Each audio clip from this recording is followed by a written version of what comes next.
Bueno, pues bienvenidas otra vez. Muchas gracias por haber estado aquí y felicidades a Anlon Michel, especialista en comunicación y marketing, Reyes Carrere, exentrenadora del Veravera, entre otras cosas, Cristina Fernández, exárbitra internacional, también entre otras cosas, y Andrea de la Torre, jugadora actual en activo y doctoranda en género y deporte también. Me hace mucha ilusión que estéis esta noche aquí en este especial 8M Deporte 100%. Y bueno, hemos hablado un poco de los temas, no grandes temas que se podrían tratar. Yo quiero intervenir poco o nada, ya os lo adelanto. Pero no sé, si queréis empezamos a hablar por el rol de la mujer en el ámbito del deporte y que suele ser masculino, como decía Amaya Ramírez anteriormente. Empezamos por aquí si queréis. Y ya digo, hablad vosotras, interpelaos, matizad y como mandéis. Dale tú primero, Ann, vale, para abrir el fuego. Me toca, ¿no? Sí, es por orden, ¿eh? Simplemente. Vale. Eh, pues sí, o sea, a ver, el rol de la mujer en el ámbito deportivo masculino, o sea, yo con mi pequeña experiencia, al final mi primera experiencia laboral fue en la Liga Francesa de Balonmano Masculino, la LNH. Entonces, lo aprendí todo y también yo llegué como muy ingenua pensando que todo el mundo vivía en el mundo de Yuppie y al final, a ver, tuve suerte, pero sí que me di cuenta de que no iba a ser fácil porque también pues era muy joven y yo siempre digo, o sea, una mujer, o sea, una persona joven y mujer, pues es muy difícil porque hay que, al final hay que demostrar mucho, quizá más que un chico de la misma edad. Pero también me gustaría subrayar, porque sí que decimos mucho que no vemos a muchas mujeres en el ámbito deportivo masculino. No hay muchas directivas, no hay muchas presidentas de clubes masculinos, no hay casi entrenadoras de clubes masculinos. Y al final la cuestión, ¿cuál es? Yo creo, o sea, que la situación no es tan fácil, no es que, vale, no hay las mismas oportunidades para las mujeres. En ciertos casos sí, pero en muchos casos las mujeres, las propias mujeres, no quieren ir, o sea, o no van por el síndrome de la impostora, porque no se creen capaces de trabajar en este ámbito. Um, o, por ejemplo, yo tuve un ejemplo muy recién que ayudé a una organización del ámbito deportivo español a contratar a alguien um, para un puesto de marketing y recibí en todos los currículums que recibí, solo recibí un currículum de una chica. Entonces, esto también cuestiona, es por qué las mujeres no nos atrevemos a trabajar en un ámbito masculino. Bueno, no sé, yo con respecto a esto, y siguiendo un poco el hilo, ¿no? No sé si no nos atrevemos, ¿no?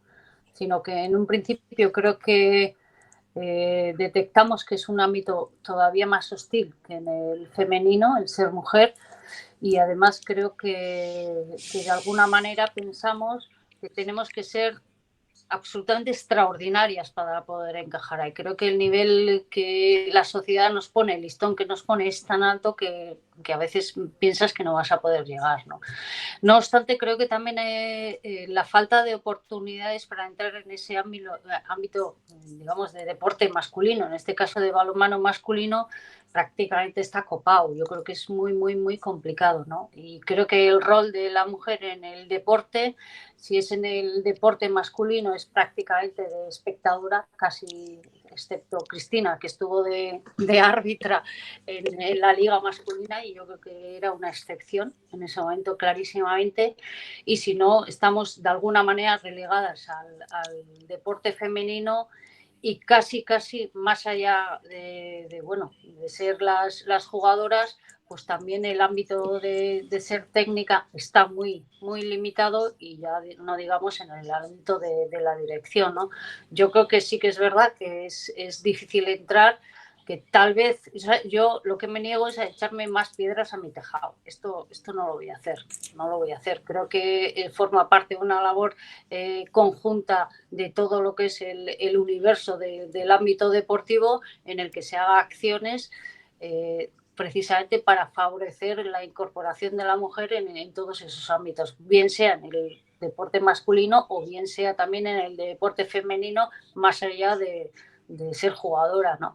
Creo que hay todavía muchísimo camino que recorrer. Siempre he pensado que el ámbito deportivo, el deporte, en este sentido, da la sensación de que vamos un poquito por detrás de lo que es la sociedad, un poquito por detrás, porque todavía es un ámbito no solamente masculino, sino con roles muy masculinos. Quiero decir que es un ámbito muy masculino, con valores muy masculinos, y eso a veces nos cuesta más llegar y por supuesto mantenernos. De hecho, ahora no hay más entrenadoras en la liga femenina que cuando yo entrenaba, y bueno, yo no he conocido la liga masculina en Asobal, jamás he conocido una entrenadora y mucho menos una presidenta, ¿no? Entonces, en este sentido parece que estamos como congeladas en el tiempo. Creo que el rol pues es el que es, y que debemos de nosotras hacer ese paso, pero sin duda creo que tiene que haber una apertura con respecto a otros ámbitos, no solamente el directivo, el de entrenadores, el de federaciones, sino también está la responsabilidad que pueden tener las mismas administraciones públicas a la hora de hacer una serie de acciones positivas que favorezcan no solamente entrar, sino luego mantenerte ahí, ¿no? Bien, yo creo que por alusiones, ¿no, Reyes? Voy a entrar. A ver, es que dijiste muchísimas cosas, tanto tú como Agne, tremendamente importantes, ¿no? Y yo creo que son, como se podría decir, la piedra angular, ¿no? Lo que pasa es que, por mi experiencia personal, ¿no? Porque daros cuenta que yo empecé a arbitrar en Asobal, tenía 24 o 25 años. Y efectivamente, yo creo que entrar ahí en ese mundo que era total y absolutamente masculino, dirigiendo encuentros exclusivamente masculinos, básicamente, porque era así, la verdad que no fue fácil. Y efectivamente, lo que decía Agne, yo tenía que demostrar muchísimo más que mis compañeros. De hecho, yo nunca permití hacer las pruebas físicas, por ejemplo, de diferente forma que ellos. Y hacía lo mismo y encima hacía más, en muchos casos, ¿no? Entonces, esto era, por ejemplo, para mí, diréis, oh, pues qué tontería, porque tú eres mujer, ¿no? Pero yo encima quería demostrarlo y tenía que demostrarlo. Efectivamente, no sé cómo decirlo, pero el control hacia nosotras es excesivamente riguroso desde todos los ámbitos. En ese sentido, hoy en día sí que hemos ganado, porque somos mucho más libres para tener una vida personal mucho más libre. En aquellos momentos, yo cuando empecé a arbitrar, pues arbitraba tal partido o cual partido porque me acostaba con alguien, ¿sabes? O sea, estamos hablando de hace más de 30 años. Y, sin embargo, en ese sentido, sí que la sociedad ha evolucionado en positivo. Cada una hace lo que le da la gana hoy en día en su vida personal y la tiene totalmente garantizada en este sentido, que no era lo que nos pasaba a muchas mujeres que irrumpíamos en ese mundo masculino. En ese sentido hemos ganado. Sin embargo, yo el problema lo veo desde el punto de vista de las instituciones públicas, que son las que tienen que interferir e incidir y garantizar nuestros derechos en ese sentido. Y yo ahí es donde veo que falla, porque yo soy profesora de enseñanza primaria, soy directora de un colegio. En mi colegio yo me muevo en un mundo de mujeres, porque de 32 profesores, 29 son mujeres y 3 son hombres. Entonces, ¿y por qué está esto así? Pues es muy sencillo. Pasamos todos una oposición, tenemos que aprobar una prueba. Y ahí está totalmente garantizada la equidad. Sin embargo, en el mundo deportivo pues no está garantizada, porque muchas veces la elección de tal o cual entrenador o tal o cual presidente de club o tal o cual directivo o directiva de federación pues está condicionada por un grupo de amigos que te apoyan o no te apoyan. Es así. Y esto no ha evolucionado en el deporte español. En el deporte español esto sigue igual que en el siglo pasado. Y si esto sigue así, lo que es la evolución de la implicación y de la incidencia de la mujer en el mundo del deporte, pues es la misma. Entonces, en muchos casos se le da un puesto a una mujer de florero porque no tiene capacidad de decisión. Y en el momento que esa mujer quiere y tiene o quiere asumir cierta potestad o capacidad para asumir decisiones o pedir o reclamar o reivindicar, automáticamente se le da una patadita en el culo y se le echa o desaparece. Entonces, claro, yo creo que básicamente la situación de la presencia y en el ámbito de la responsabilidad en puestos representativos en el mundo del deporte español, yo creo que la responsabilidad es de las instituciones públicas que tienen la potestad de resolver, de legislar, de establecer normativas que respeten el derecho a las mujeres a tener representatividad, porque yo creo que esa parte es una asignatura pendiente y que seguimos exactamente igual que el siglo pasado. O sea que por mucho que nos batamos con la cabeza en la pared, vamos a seguir siendo conceptuadas exactamente igual, mientras que a quien le corresponda no asuma decisiones de control. Esa es mi opinión. No sé si... Yo voy a enlazar con lo que estáis diciendo, añadiendo que no es solo en el balonmano español que esto sucede. Y quizá tú, Anne, tú vas a poder apoyarlo. La presencia masculina en el deporte y en el balonmano es casi internacional. Bueno, del mismo modo que en la sociedad está todo mucho más masculinizado. Y ya no solo en el balonmano masculino, donde no tenemos entrada, es que en el balonmano femenino también. Y ya no solo en los staff, sino que, como estabais diciendo todas, enlazo con lo que decíais todas, en los cargos de decisión, en las juntas directivas, hay padres o exjugadores o hermanos, primos o conocidos masculino y si son de jugadoras, también sigue siendo los padres. O sea, no hay madres de jugadores, no hay madres de jugadoras, no hay exjugadoras, hay muy pocas. Y es algo internacional. Sucede en España, yo juego en Francia, sucede en Francia. Lo he visto también en Dinamarca, he jugado hace años en Dinamarca. Y no sé si, bueno, supongo que al final es un conjunto, es la tradición más la falta de creencia de que podemos estar allí, más la falta de convicción, más la falta de creer en nuestras capacidades, ¿no? También. Y es triste de ver, pero eso genera mucho paternalismo. El hecho de que las juntas directivas, como jugadora, sean sobre todo, estén compuestas por hombres, hace que se te trate, cuando eres jugadora, porque yo no veo ese paternalismo frente a los jugadores, veo profesionalismo, a las jugadoras y algunas veteranas ya se nos sigue tratando con mucho paternalismo y de manera y de manera necia, se nos infantiliza y eso hace que dejemos de ser igual de profesionales. Yo, yendo a las instituciones, no sé dónde está la solución, la verdad es que, bueno, si alguien la tuviera, hay muchas, es multifactorial. No sé qué hilos habría que tirar en primer lugar para empezar a generar un cambio real. Yo, sin embargo, soy del año, nací en el 90 y sí que he visto cambios generacionales en cuanto a los derechos de la mujer en el deporte, pequeños cambios. Y de hecho, quizá esto lo podríamos enlazar con la falta la dificultad de percibir cada vez más las desigualdades a medida que se va diciendo eh, que ya tenemos todo lo que queremos o que ya estamos más cerca de una igualdad real.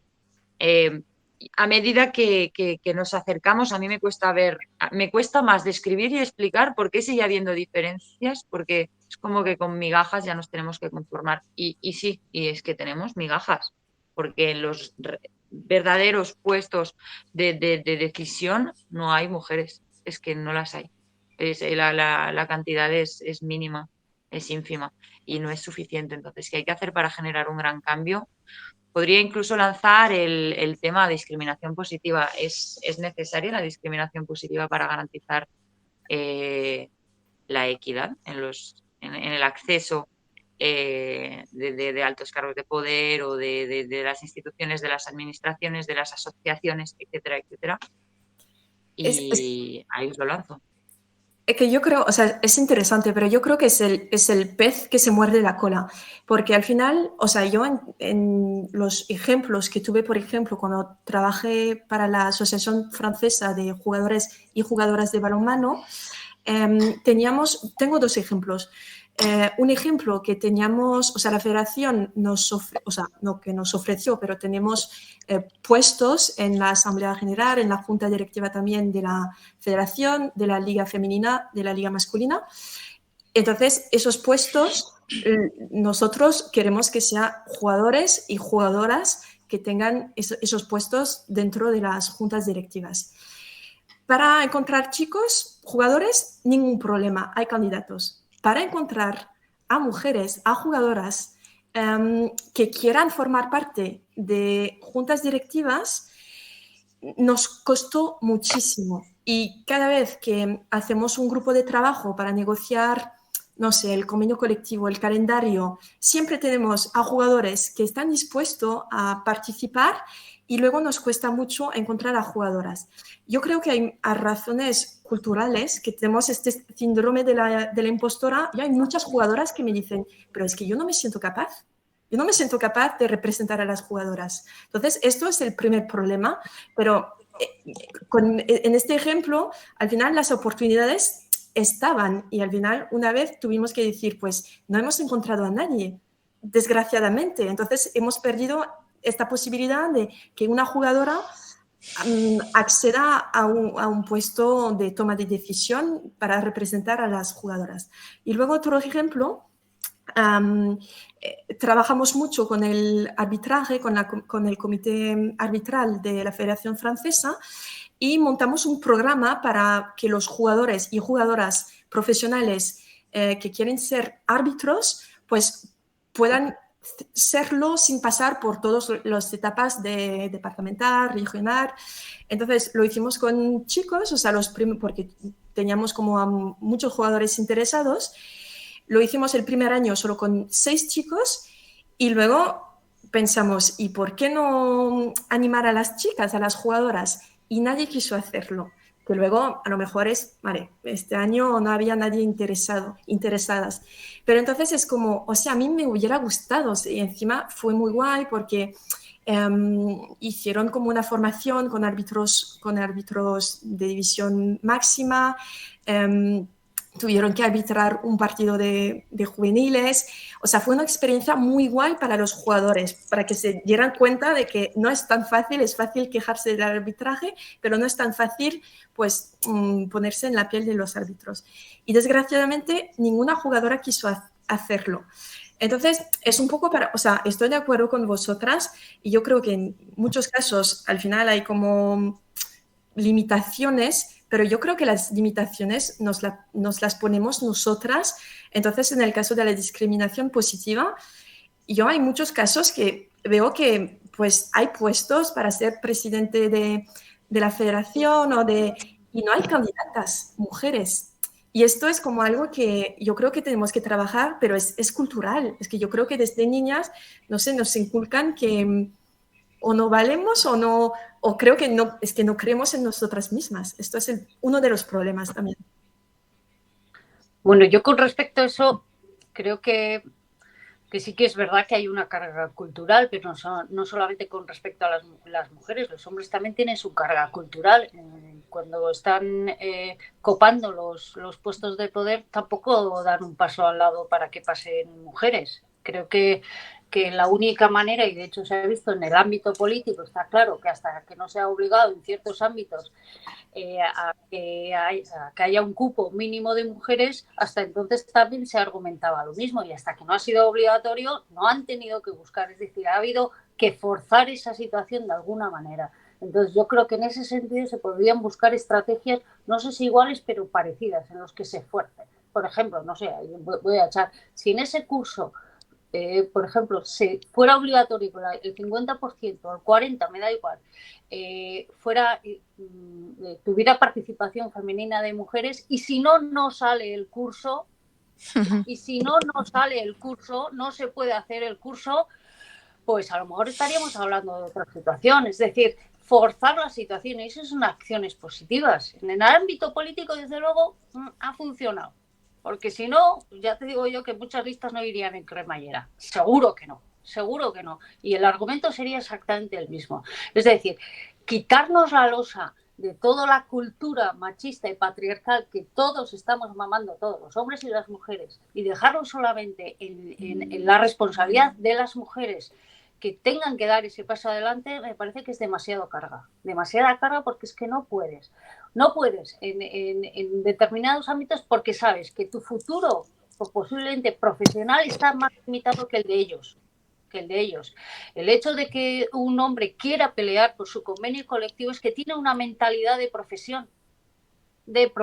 Esta es mi profesión y por lo tanto tengo unos derechos y voy a pelear como colectivo por un convenio colectivo. Ahora la pregunta es, ¿las mujeres tienen esa mentalidad de que están en una profesión y que tengo unos derechos y que tengo por lo tanto unas obligaciones y voy a pelear por tener mis derechos económicos, sociales, de paro, de maternidad, en fin, todo eso que trae? Pues posiblemente no hay esa mentalidad. ¿Por qué no? Porque hay algunos directivos que desde luego no les interesan. Si nosotros nos imaginamos ahora mismo que la Liga Femenina de Balonmano, en la española, se obligara a tener un convenio colectivo y con un sueldo mínimo, muchos de esos directivos que ahora mismo están dirigiendo muchos de los clubes no podrían estar porque no tienen la capacidad de generar un entorno, una estructura profesional para generar el dinero suficiente. Esto es lo que quiero decir. ¿Y por qué no la federación no toma cartas en el asunto y obligue a un cupo determinado de mujeres árbitras que estén pitando a Sobal y un número? Te quiero decir que se pueden buscar estrategias.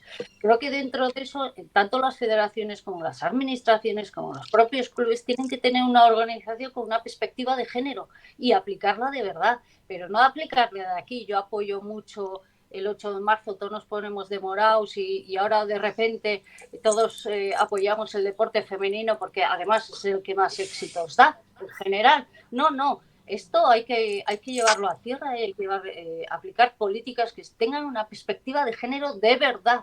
Y a lo mejor tendremos que pasar un tiempo en que haya que efectivamente obligar a que haya una presencia femenina en todos esos ámbitos. Esto es lo que yo pienso, porque es que si no, solamente con voluntad y ponernos todo ese peso, toda esa responsabilidad encima de las mujeres, pues es que me parece que es excesivo. En otros ámbitos profesionales esto no ha pasado y se han tomado cartas en el asunto y creo que es un momento para que en el deporte también, en el deporte femenino y masculino, también se lleven a cabo pues determinadas estrategias que dirijan pues, de alguna manera hacia la igualdad de oportunidades real. Bueno, en el deporte, ¿no? En general, esto precisamente es algo interesante a lo cual también nos hemos acostumbrado. Deporte y deporte femenino, ¿no?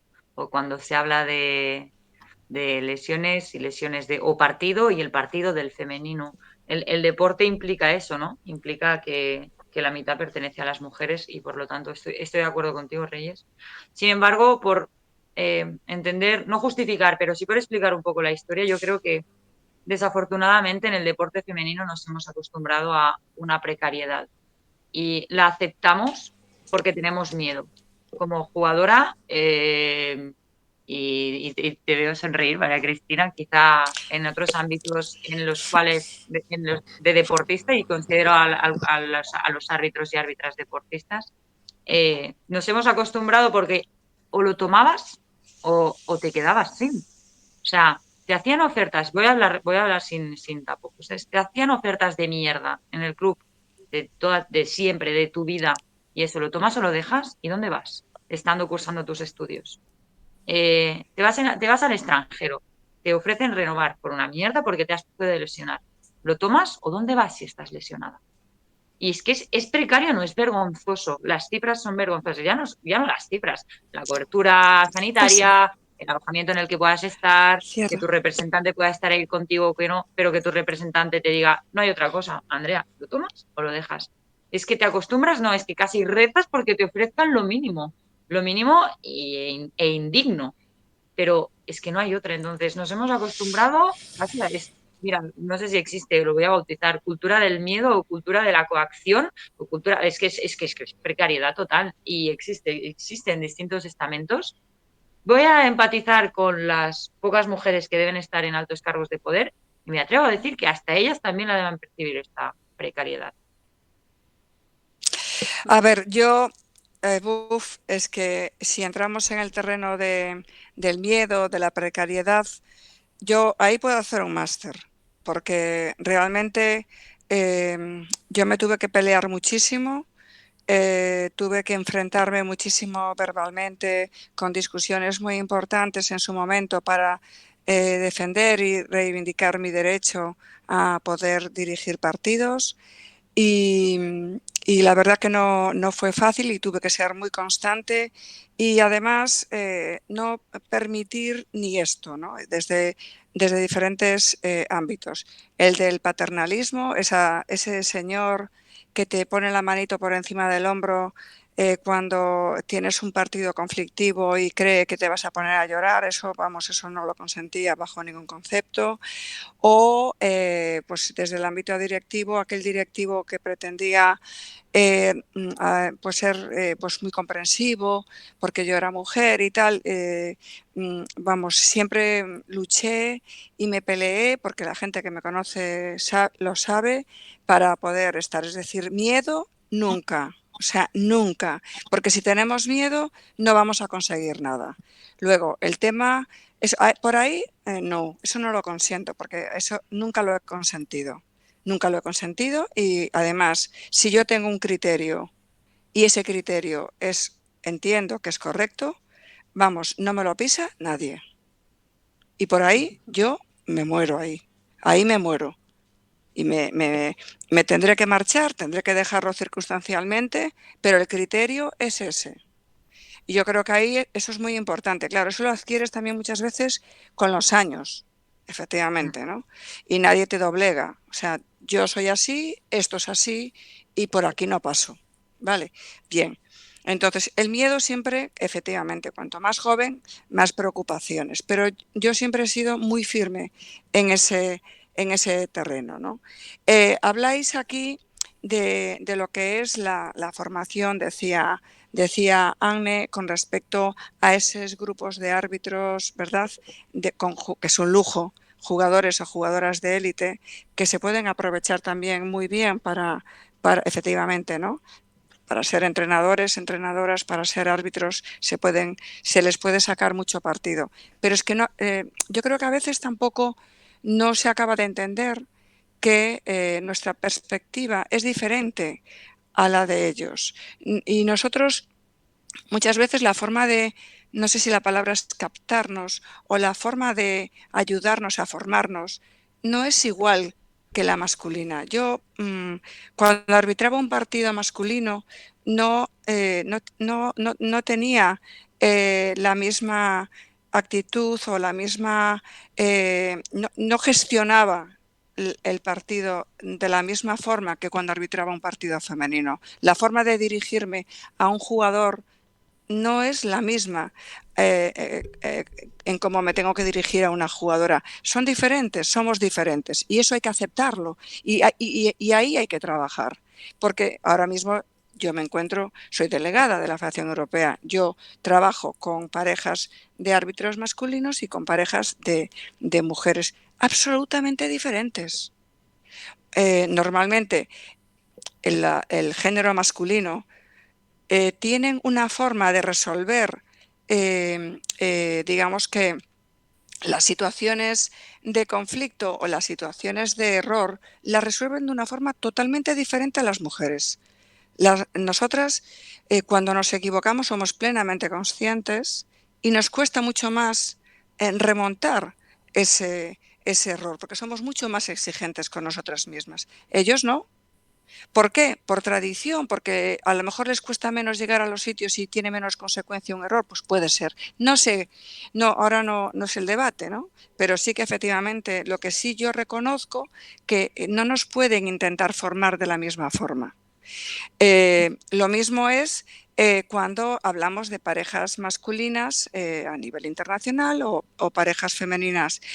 Oye, ¿a quién se le puede ocurrir que una pareja porque en el balonmano es así, que una pareja de mujeres que están en su edad fértil y quieran tener un hijo, se le frustre totalmente su carrera profesional? Pues esto sucede en el balonmano. Yo hace un mes tuve un partido en Francia, precisamente, y en Besançon, y venían dos mujeres polacas. Y es curioso, las dos tienen 2 hijos de la misma edad, porque claro, una quería tener un hijo y claro, sabía que le iba a fastidiar a la otra, porque mientras que está embarazada, la otra no puede arbitrar.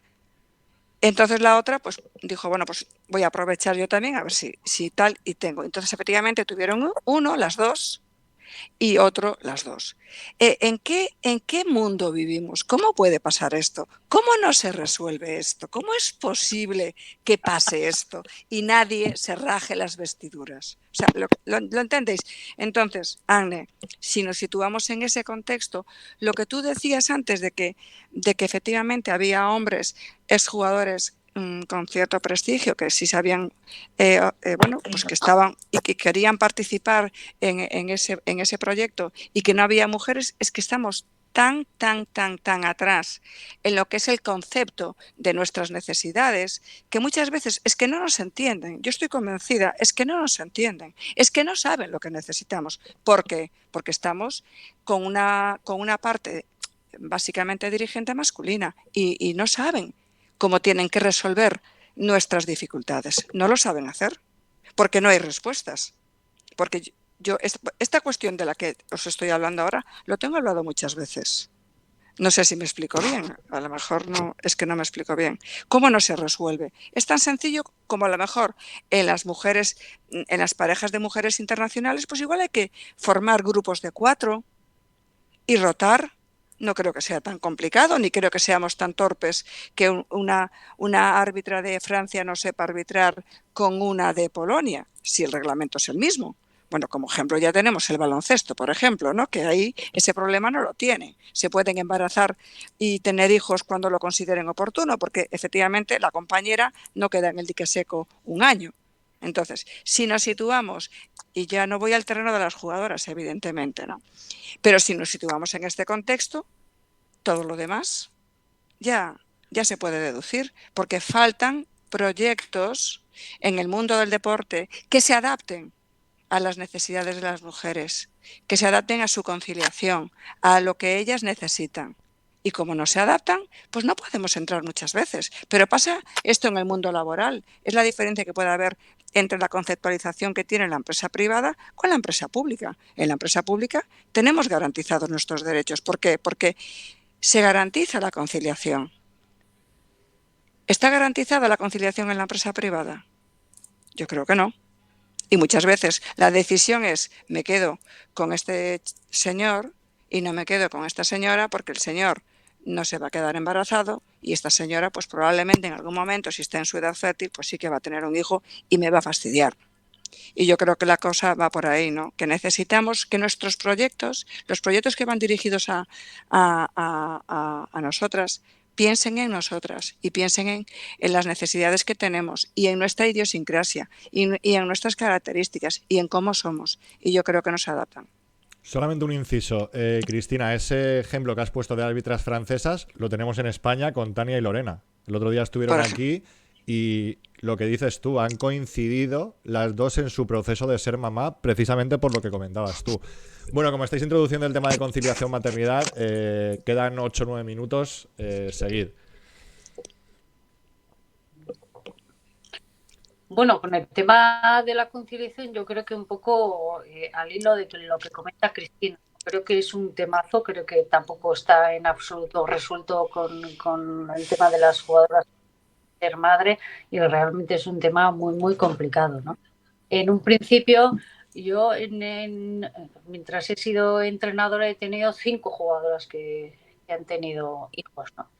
Y entonces lo que a la conclusión que he llegado es que realmente el problema no es que se queden embarazadas. Este no es el problema. El problema es porque, bueno, siempre han sido las 5 jugadoras, pues se mantenían en forma, pues bueno, sabes que vas a estar un tiempo sin poder contar con ellas, que tampoco es excesivo, la verdad es que tampoco eran demasiados meses, pero luego el problema venía después de realmente la carga emocional que soportaba esta mujer, en general todas las mujeres, era terrible, y de hecho teníamos que establecer estrategias determinadas para garantizar que estas mujeres pudieran descansar para el día del partido. Quiero decir, en vez de viajar el mismo día, alguna vez incluso organizábamos o diseñábamos el viaje de víspera porque nos garantizábamos que esta mujer iba a venir descansada porque venía totalmente rota. O situaciones en las que tenían que dejar el crío solo en medio del entrenamiento, pues porque su pareja, pues porque no. Entonces, esa carga emocional sí que era muchísimo más problemático que el hecho en sí del embarazo. O sea, esto no es un problema, ¿no? Entonces, luego, además de eso, pues bueno, donde he estado yo al menos, teníamos la idea clara que la jugadora no iba a perder económicamente y se le mantenía al 100% su sueldo. Pero, por otra parte, también, como entrenadora, perdías una pieza que no podías luego sustituir. Porque claro, se puede quedar 1, 2, 3, 5 o en fin, esta situación también el club se encontraba en una situación de desamparo, y si además los resultados deportivos son los que te sostienen económicamente o para el año siguiente, y estoy hablando también de las ayudas económicas que te pueden dar de las instituciones, que si no llegas a determinado puesto no tienes esas ayudas, pues entonces entras en un ciclo muy, muy complicado. Te ves en una situación de desamparo absolutamente total. El club, la entrenadora, en ese caso que era yo, que pues bueno, pues a ver cómo es insustituible, no tienes capacidad económica para fichar a otra jugadora, y desde luego la propia jugadora, que luego tenía en general un problemón en cuanto a la conciliación. ¿Por qué? Pues porque tampoco los sueldos eran de tal calibre como para poder contratar a una persona y que, bueno, oye, yo no voy a meter en tu casa, ¿qué vas a hacer? Pero garantizar que esa criatura, que ese hijo o esa hija estuviera en buenas manos, y entonces tener la tranquilidad absoluta a esa madre jugadora que pueda, que pudiera entrenar y viajar de una manera pues relativamente tranquila, ¿no? Yo creo que es un compendio de situaciones que son muy, muy complicadas y que hoy en día, desde luego, pues en algunas ocasiones sí se pueden arreglar, pero en otras muchas, pues lo que hacen los jugadores es retrasar muchísimo su maternidad, que no tiene por qué. Yo creo que ser madre, hay maneras de poder encajar con tu vida profesional, y luego que realmente sean profesionales con todos los derechos que tiene cualquier otra mujer cuando decide ser madre, ¿no? O sea, es muy interesante y estoy totalmente de acuerdo contigo. Primero, me alegro escuchar esto y es una muy buenas prácticas.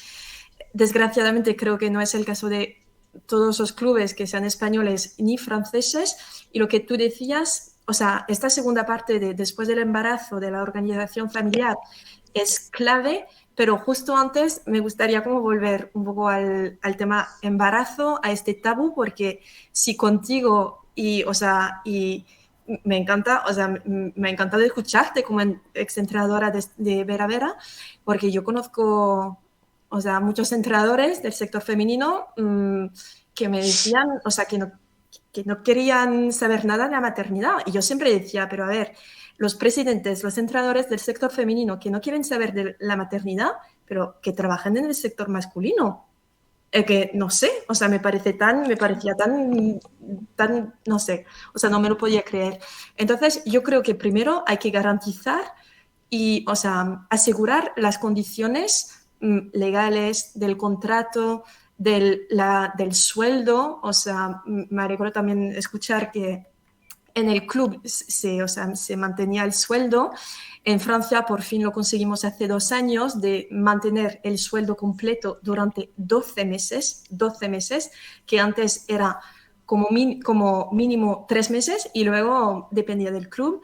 Entonces, todo esto, pues participa en como romper el tabú, poder hablarlo, que las jugadoras se quedan más tranquilas sabiendo que van a tener su sueldo durante 12 meses sin la presión de seguir jugando hasta el 6.º mes o de volver a la pista cuanto antes. Entonces creo que esto es una cosa que se tendría que trabajar y no depender, porque a lo mejor en el Vera Vera era una buena práctica, pero en otros clubes no se pasa, o sea, no ocurre igual, y que una jugadora pues le puede, pues hasta esto de tomar la decisión de estar embarazada, pues le puede costar, y puede, como es un tabú, no se atreve a hablarlo con el presidente, con el entrenador. Entonces, esto es el primer problema. Lo que dices de después del embarazo y esta flexibilidad, yo estoy totalmente de acuerdo contigo. Yo creo que al final el club es una empresa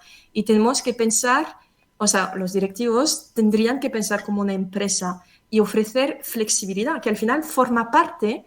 A mí lo que reprocho mucho a algunos clubes o entrenadores es que solo se enfocan a la jugadora como deportista, no a la mujer. O pasa igual con los hombres, o sea, solo ven el jugador, no ven la persona, el ser humano. Y al final es win-win si tú permites una cierta flexibilidad, con límite, por supuesto, pero una cierta flexibilidad, el jugador o la jugadora va a estar mejor, va a estar más tranquila. Entonces, en la pista, pues tú vas a tener a un jugador o a una jugadora pues relajada, que esto no será un problema. Y entonces, o sea, yo no soy técnica, no soy entrenadora, pero creo que participa al rendimiento de la plantilla. Entonces, esto yo creo que los directivos o entrenadores muchas veces piensan muy a corto plazo. No, a mí me da igual, lo que pasa en tu familia me da igual. Yo no estoy de acuerdo. Yo creo que tendremos que tener en cuenta mucho más el entorno, siempre poniendo límites, porque al final no es un deporte individual, es una plantilla de varias jugadoras o varios jugadores, en el caso masculino, pero yo creo que esto es una pista muy interesante por desarrollar y, no sé, aportar como, no sé, podemos imaginar 1000 cosas, soluciones de guardería, no sé, cerca del pabellón, hacer como esto. Hay empresas que lo hacen, empresas privadas. Entonces, a lo mejor nos podríamos, no sé, inspirar un poco de esas ideas, soluciones. Yo quiero añadir, y no sin intención de ser el abogado del diablo, pero al final yo como jugadora me intento poner mucho en el lugar del club. ¿Qué es lo que el club ve? ¿Qué es lo que el club piensa para tomar las decisiones que piensa? Y inconscientemente espero que nos perjudiquen tan directamente a las jugadoras, el colectivo, uno de los colectivos principales. Cuando una jugadora se queda embarazada y que casi a veces es una situación tratada como una lesión, supone un gasto. La jugadora tiene que tener garantías, sí, pero es un gasto además. Que después el crío, la guardería, en mi club actualmente, yo juego en Toulouse, el club se hace cargo de la guardería de la hija de la única mamá que hay en el equipo, pero es un gasto. Y lo han verbalizado como tal, lo hacen porque así se firmó en su momento, pero es un gasto, no es una inversión, como lo que decías, ¿no, Anne? Que hablabas de calidad de vida de la jugadora, invertir en calidad de vida de la jugadora, en quitarle carga mental. No lo ven así. Y sin embargo, los entrenadores también, como decíais, están muy focalizados en sí, que la jugadora esté bien, pero que me dé un rendimiento, que directamente me dará un resultado a nivel de club y por lo tanto se equilibrarán las cifras. Entonces, yo no sé cuál es la solución, no sé cuál es la perspectiva. Sí que creo que, y lo enlazo con lo que decíamos antes, espero no irme mucho, que necesitamos mujeres que den su punto de vista respecto a nuestras necesidades reales. Es que los hombres no comprenden qué es lo que necesitamos porque no son mujeres y porque nadie se lo ha explicado. Yo siempre digo que en un botiquín, o sea, tú sabes si el fisio o la fisio de un equipo es hombre o mujer, si en el botiquín hay compresas y tampones. Si los hay, sabes que hay alguien que ha pensado en nosotras. Siempre hay urgencias, ¿no? Además, ahora hace poco se visibilizaba el tema de la regla en Geminco, hizo declaraciones súper acertadas para desestigmatizar este tema tabú. Y pues es un poco lo mismo, hay que empezar a hablar, hay que empezar a verbalizar. No sé cuál es la solución, pero este es uno de los medios, seguro.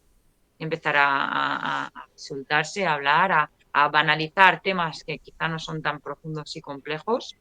La maternidad es uno de ellos y hay mucha incertidumbre en torno a este tema. Yo sigo pensando en torno a lo que qué pasará, ¿no? Están las garantías para la jugadora, las garantías para el club, para el equipo, para los resultados, etcétera. Pero hay que empezar a normalizarlo, eso seguro. Me quedaría escuchando. Acaba Reyes. Sí, digo que me quedaría escuchando con vosotras un montón de tiempo, pero tengo una entrevista después. Simplemente acaba.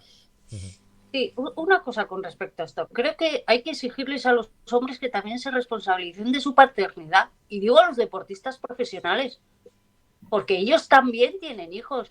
Yo estoy deseando de que un jugador de balonmano, de fútbol, me da igual de qué deporte, diga, yo quiero conciliar. Entonces, no sé por qué siempre tiene que ser un problema de las mujeres. No sé por qué. Creo que se va a equiparar y que podemos universalizar este tema cuando realmente los hombres se responsabilicen también de su propia conciliación. Pues imaginaros en un mundo hipotético en el que se obligara a los hombres a coger su baja de paternidad cuando tienen la responsabilidad, cuando han tenido un hijo. Pues es que, pero esto es impensable. Creo que también hay que ir hacia eso. Creo que hay que responsabilizar de esa parte y quitar la carga también tan terrible que tienen las mujeres que quieren ser madres y quieren ser deportistas profesionales. Es que ellos también son padres. O sea, no sé, hay padres, hay jugadores profesionales que tienen 4 hijos. O sea, son más jugadores como impensables. O sea, pero es que no por tenerlo, porque una mujer deportista embarazada, al menos en las experiencias que yo tengo, son mujeres deportistas embarazadas. Han tenido su plan de entrenamiento, se han mantenido, o sea, como embarazadas, ¿no? O sea, entonces la reincorporación es muchísimo más fácil, o sea, no parten de cero. Entonces, yo creo que hay esa otra pata que también ayudaría mucho a desestigmatizar la maternidad en las mujeres en los grupos deportivos de profesionales. Creo que también ellos tienen que dar pasos adelante en este sentido y reclamar también su parte de paternidad y de conciliación y de todas estas historias, porque es que si no siempre estamos nosotros con una mochila para adelante y para atrás, que creo que bueno, que está esa otra parte. Esto es lo que quería decir. Ha sido un placer. Gracias infinitas. Os voy a citar otra vez, otro día, porque además también nos estaba avisando el tema del Google Meet con el tiempo, pero os voy a avisar otro día para que continuemos con esto. Hay temas que no hemos tratado y que son muy interesantes también, pero nada, deciros que ha sido un placer. Anne, Reyes, Cristina y Andrea. Que os vaya muy bien. Con algunas tengo más contacto que con otras, pero insisto, esta mesa se repite antes de final de temporada, seguro, me comprometo. Vale. Bien. Gracias. Chao. Adiós. Chao. Gracias.